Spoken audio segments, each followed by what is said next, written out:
E hoje nós vamos apresentar uma linda matéria sobre o centenário da Escola Álvaro Guião. Eu tenho certeza que você vai gostar. Vem comigo!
A vinda da Álvaro Guião para São Carlos foi um momento político, mas um momento bom da política. Na época do Conde do Pinhal, que era os botelhos, eram os mandatários da cidade, cogitou-se na vinda a São Carlos de uma escola complementar.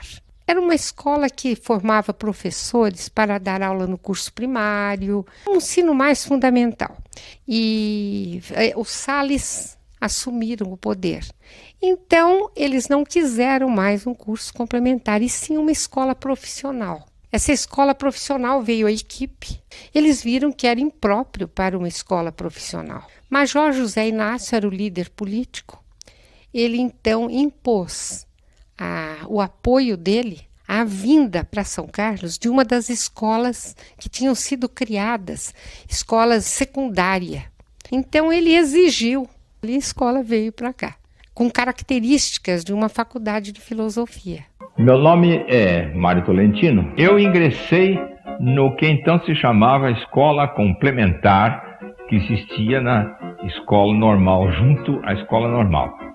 Os egressos da Escola Modelo tinham vaga reservada no curso complementar. E eu frequentei esse curso complementar, que era de 4 anos e que dava noções básicas daquilo que se chamou depois de ginásio. O ginásio clássico era de 5 anos naquela época. Em 1933, eu já comecei a dar aulas de química na própria escola normal. Foi aberto um concurso público de provas e títulos para preenchimento de cargos docentes do ensino secundário. Eu fui prestar esse concurso, passei em colocação razoavelmente boa e acabei vindo para o Instituto Álvaro Guião como professor efetivo. Naquele tempo chamava-se professor catedrático, professor efetivo de Química do Instituto Álvaro Guião. O primário era um espetáculo. As professoras que davam primário aí eram muito boas, as melhores de São Carlos, eu acho. A gente anotava o que o professor falava e depois em casa formava um resumo e estudava por ali. Que havia, em primeiro lugar, respeito. Então, respeitava-se o professor, mas o professor também fazia-se respeitado. E eu gostava muito de biologia, tinha um professor muito interessante de biologia, gostava muito de história da educação, gostava muito de psicologia, eu tinha um professor excelente de psicologia, que inclusive despertou em mim um interesse muito grande pela história das religiões. E eu logo me vi na necessidade de manter os meus estudos e conseguir alguma remuneração que pudesse satisfazer os meus desejos, principalmente os desejos de comprar livro. Eu tinha paixão pelos livros de Júlio Verne. Tanto é que eu tenho até hoje a coleção completa dos 80 volumes do Júlio Verne que eu comprava naquela época. Para conseguir uma verba melhor, eu passei a dar aula aos meus colegas.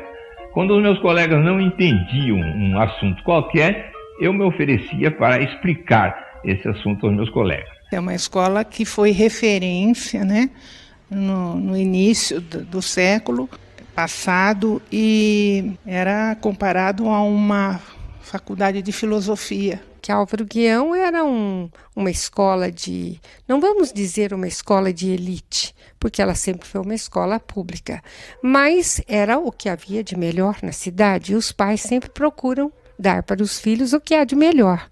Uma grande maioria da nossa região de alunos vieram estudar no Álvaro Guião, porque o Álvaro Guião era tido como uma escola muito boa, e era mesmo muito boa, né?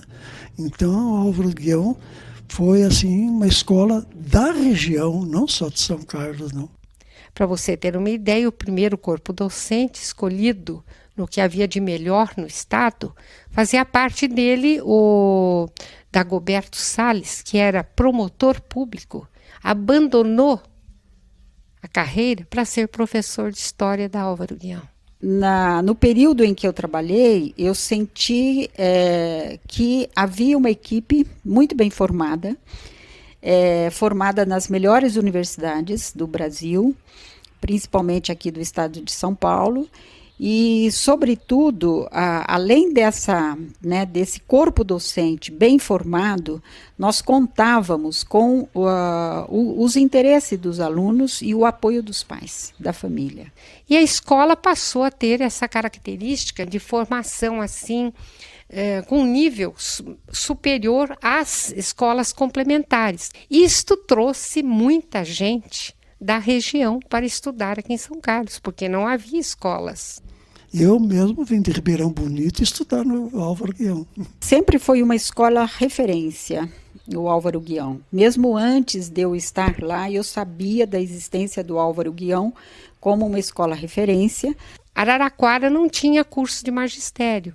A maioria das professoras de Araraquara formou-se em São Carlos. Essa vinda fez com que a economia da cidade também sofresse uma alteração, porque aí apareceram pensões, hotéis, houve uma explosão imobiliária para abrigar esse povo que vinha de fora. Eu não era dessa época, mas minha mãe estudou também lá. Ela contou que o prédio do Álvaro Guião era para ter sido em Pirassununga, e o de Pirassununga era para ter sido aqui. E de modo que o pessoal de Pirassununga ficou meio triste, porque o prédio daqui é maravilhoso, né? As portas lá são daqueles pinhos de riga. Então é uma escola muito fina, né? A beleza da escola, né? Um prédio completamente diferente dos outros prédios que a gente vê, né? A arquitetura dele achava maravilhosa. Acho maravilhosa até hoje. Os alunos daquela época eram muito educados, vinham educados de casa, eram muito estudiosos, atenciosos, né, respeitosos. Então eu gostava por causa disso, porque quem fazia aquela escola muito boa, muito assim, eram os alunos que faziam essa escola. Não era professor, nem diretor, nem ninguém. Viu? Era só o aluno mesmo que fazia coisa muito boa. Havia uma distância entre o mestre e o aluno. Uma barreirinha necessária para a hora de chamar a atenção, ter forças para isso. Eu tive algumas experiências interessantes, curiosas. Dei a prova sabatina, como nós chamávamos naquela época. Me retirei da classe e fui para a sala dos professores e ocorreram coisas interessantíssimas. Quando eu chego no portão da minha casa, eu sou abordado por um aluno que tinha feito prova comigo nesse sistema sem fiscalização, e ele diz: professor, o senhor vai fazer um favor, o senhor vai me dar 0 na prova. Eu falei: mas como eu vou te dar 0 na prova? Eu falei: eu não mereci a sua confiança, eu colei na sua prova e eu quero que o senhor me dê 0. Outro entregou a prova em branco e escreveu na prova: prefiro tomar 0 do que não merecer a confiança do professor. Lá no Instituto não tinha laboratório, né? Mas eu inventei um lá num lugar, num porão lá, umas mesinhas, umas cadeiras que eu consegui do doutor Muruzzi, que era o diretor, para fazer uma espécie de um laboratóriozinho para mim, né? Mas acontece que uma das coisas interessantes que me aconteceu foi que eu mandava os alunos trazerem o olho de boi, coração de boi, sabe, rins de porco ou de boi, o bofe, como eles falam, que é o pulmão, né? E numa delas, um aluno adorou dissecar um coração de boi, sabe? E aquelas partes de dentro, né, do coração, eu falei tudo, as válvulas. E aí ele ficou tão entusiasmado que foi e falou para o pai dele que ele queria fazer medicina mesmo, porque essa aula do seu Amadeu foi muito gostosa e ele achou que valia a pena. Eu gostava muito de prática do ensino, que era a parte da didática, da pedagogia. E da parte da quarta sessão, que era música, desenho e trabalhos manuais. Saia azul marinho, blusa branca, uma gravatinha azul marinho, com uma lista vermelha do ano que a gente cursava. Sempre existe alguma coisa engraçada. Um aluno quebrou a carteira. E quando eu entrei, ele era tido como um galã. E quando eu cheguei para dar aula, ele falou assim: como vamos fazer? Eu falei: eu não vou fazer nada. Se você quiser assistir minha aula, sente no chão. Porque você não quebrou a sua carteira, você quebrou a do aluno da manhã e do aluno da tarde. Agora, quando eu sair da aula, eu vou me comunicar à direção que mande consertar a carteira e apresente a conta para o seu pai. Era a época de São João, a época que eles soltam as bombinhas, essas coisas, e tinha aquelas bombinhas que a gente pisava e estourava, né? E eu fui dar aula no segundo colegial. E aí eu vi que a classe estava meio vazia. Eu entrei, quando eu olhei, tinha um bando olhando assim pela porta para esperar para ver o que ia acontecer, né? Eu já fiquei meio... Aí eu comecei a andar, começou a estourar. Aí eles ficaram assustados, esperando como é que eu ia reagir. Aí eu falei: mas vocês são caipira mesmo? Não, vocês não sabem que é época de São João? Que tem bombinha por aí? Vocês não conheciam bombinha? Porque eles achavam que eu ia reagir de outro modo, né?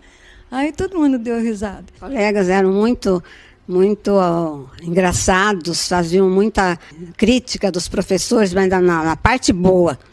E a gente vivia sempre sorrindo, sempre alegre. Era um ambiente muito bom, muito agradável. É que eu fazia nas minhas classes grupos de 5, 6 alunos, e cada grupo tinha que apresentar, no fim do mês, um trabalho sobre ciências, né? Escolhido por eles mesmos. E havia, às vezes, por exemplo, no Instituto tive um aluninho que ninguém escolheu para o grupo deles, sabe? Era grupo A, B, C, D, E. Ninguém quis escolher o aluninho, ele era muito quietinho, sabe? No entanto, eu falei: olha, você, me lembro bem o nome dele, eu falei: você vai ser o quinto grupo, viu? Mas sozinho, seu Amadeu, sozinho, bem. Você vai ser o que tem um grupo de 1? É um grupo também. Aí ele falou que então ele fazia. Aí, no fim do mês, ele fez. É lógico que, orientado pelo pai, ele fez um trabalho maravilhoso, mas tão bonito, sobre o fogo. Desde os tempos primordiais, quando o homem descobriu o fogo, né? E ele foi tão bonito o trabalho que a turma toda levantou depois do trabalho e bateu palma para ele, sabe? Até o doutor Muruzzi depois falou: seu Amadeu, no intervalo, seu Amadeu, essas palmas aí foi porque o senhor fez aniversário? Eu falei: não é meu aniversário. Foi um trabalho de um aluno que foi tão bonito que a classe inteirinha aplaudiu. Agora, uma passagem triste que eu tive foi que eu estava dando aula, acho que era primeiro colegial, não me lembro. E um aluno começou a faltar muito. Aí, de repente, ele apareceu e ele parou na porta da sala e começou a falar. Eu percebi que ele estava drogado. Mas o que mais me admirou, que eu fiquei até emocionada, é que todos os alunos não abriram a boca e eu via alunos até chorando, sabe? De dó do moço, sabe? E ele falou, depois ele saiu e foi embora. Essa passagem foi triste. Nós tínhamos um orfeão, eu fazia parte do orfeão, que era regido pelo seu Andrelino. Nós cantávamos e ele dava as melodias, a gente regia as melodias. No ano de 1970, eu era professor de Química no Álvaro Guião. Foi um período extremamente interessante, porque eu dava aula no Álvaro Guião e no CAASO, simultaneamente. Os alunos do Álvaro Guião eram meus alunos no CAASO. Então, nós terminávamos as aulas no CAASO à meia-noite e às 7 da manhã estávamos juntos novamente para novas aulas de Química. Nessa época, nós, além da aula normal, nós ativamos o laboratório e demos uma série de experimentos ali para os alunos fazer a química teórica na sala de aula e no laboratório a parte prática. E trabalhar no Álvaro Guião, para mim, foi uma experiência muito positiva, porque foi um período relacionado ao início da minha carreira enquanto professora. Eu terminei o curso em Araraquara em 1968 e logo em 1969 eu assumi a disciplina que naquela época se chamava Estudos Sociais. Então era uma mistura de história, geografia, sociologia, economia, enfim, seria a disciplina que contemplava, na realidade, as ciências humanas. Nós temos alunos que foram formados no Álvaro Guião, que estão distribuídos pelo nosso país, porque nessa época não era escola, era Instituto Álvaro Guião.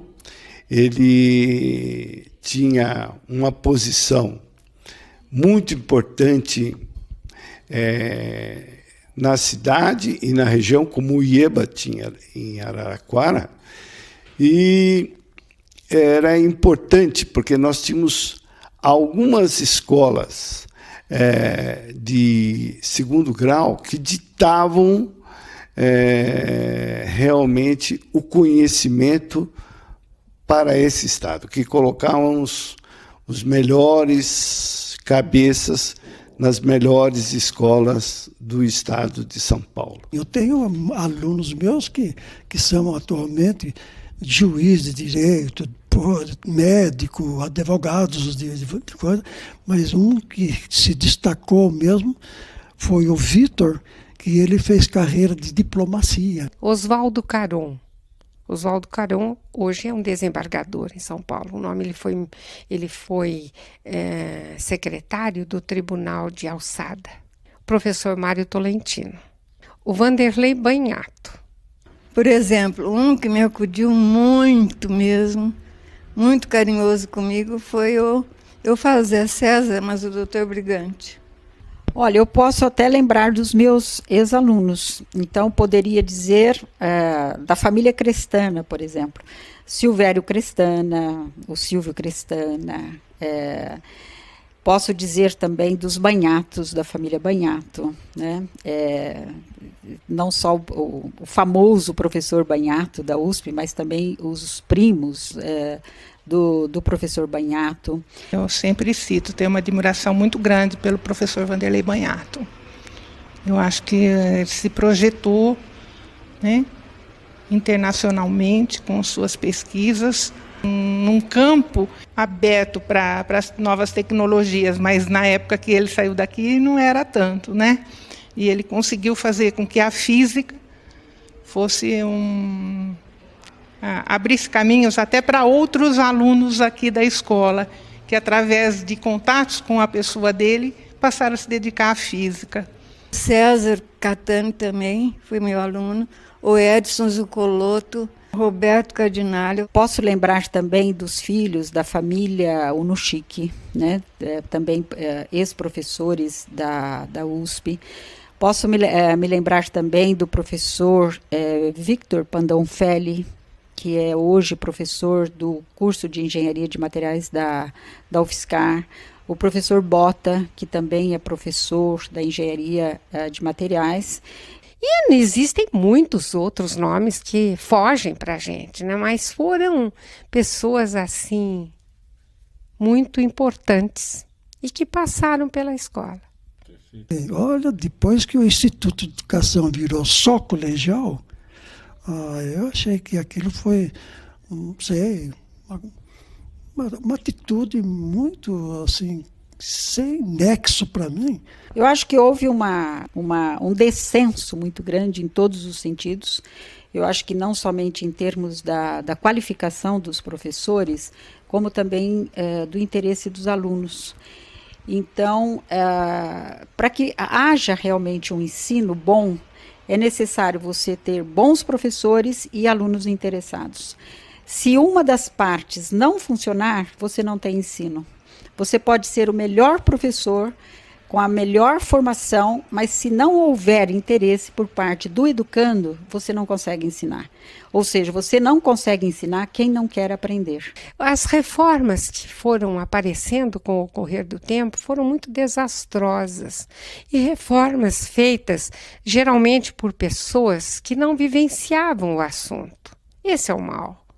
Porque você não sabe do que se trata, não pode dar palpite. Eu vejo 3 pontos que deveriam ser corrigidos. Primeiro ponto seria que nós deveríamos dar para os professores de todos os níveis, principalmente do ensino fundamental, o colégio, um salário digno. Então, o professor bem remunerado, ele sente que o Estado está dando apoio para ele, ele vai fazer o seu trabalho com mais afinco. O professor, não estando com vontade de dar uma boa aula, com vontade de ensinar realmente, nós temos o segundo problema. Ele transmite isso para os alunos.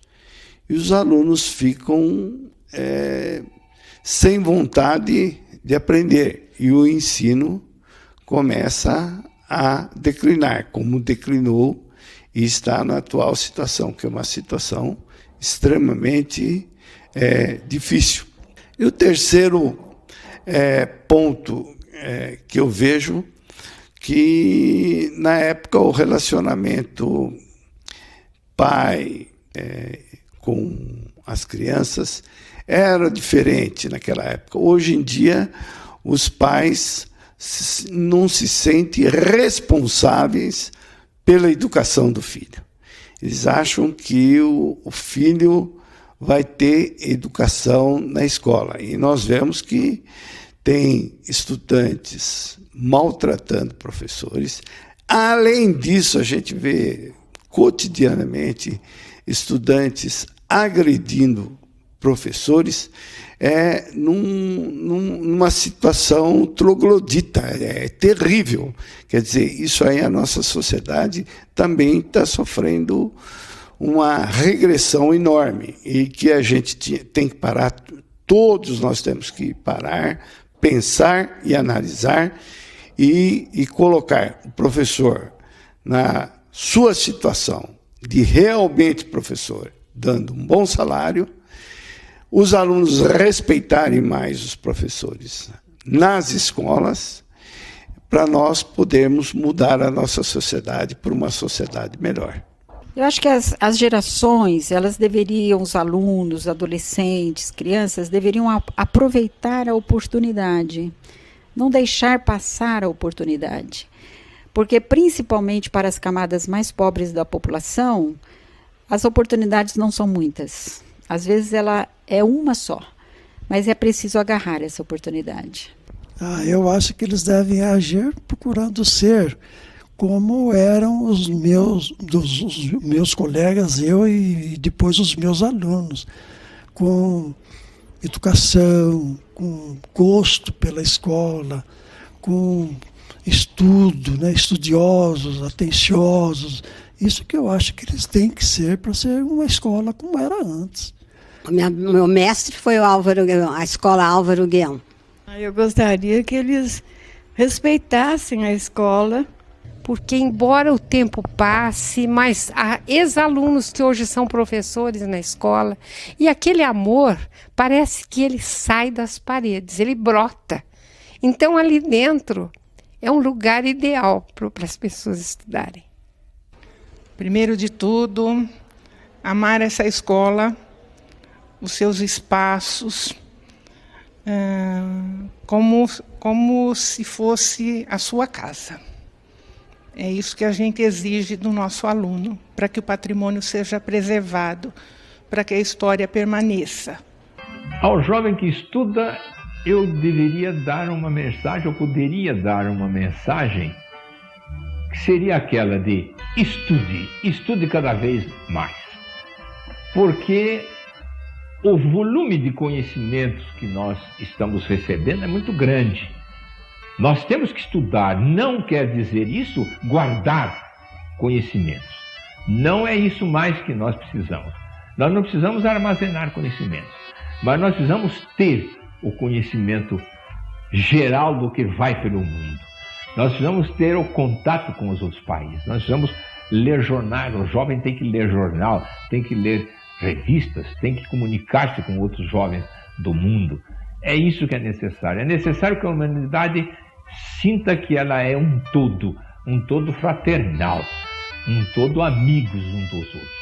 É preciso que essas desavenças ocasionais que surgem como núcleos de agitação, de guerra no mundo, terminem, se diluam, acabem, e que o jovem perceba que ele é o dono do mundo de amanhã e que ele precisa estar preparado para assumir as chefias desse mundo.